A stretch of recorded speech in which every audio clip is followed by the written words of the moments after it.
Global hair colour আজি global hair colour কৰিম।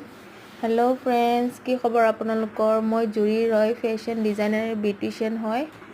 এইটো চব ব্লেক হেয়াৰ, 2-3 বছৰ কালাৰ কৰা নাই, তো আজি মই কালাৰ কৰিম।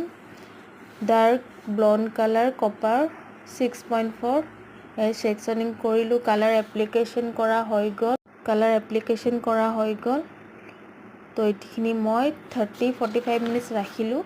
তাৰপিছত ৱাছ কৰি এইটো কালাৰ আহিল। কালাৰটো ইমান ধুনীয়া হৈছে, বহুত ভাল কালাৰ আহিছে।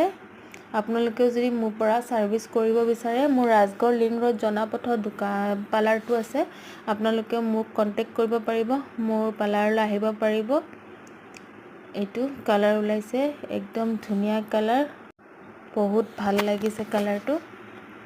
ক্লায়েণ্ট হেপী, ময়ো হেপী। আপোনালোকেও যদি ভাল লাগিছে প্লিজ মোক কমেণ্টত জনাব কালাৰটো কেনেকুৱা লাগিছে। তো কালাৰটো আহিছে ফাইনেল লুক, বহুত ধুনীয়া হৈছে। আজিলৈ এইখিনিয়ে। Thank you friends.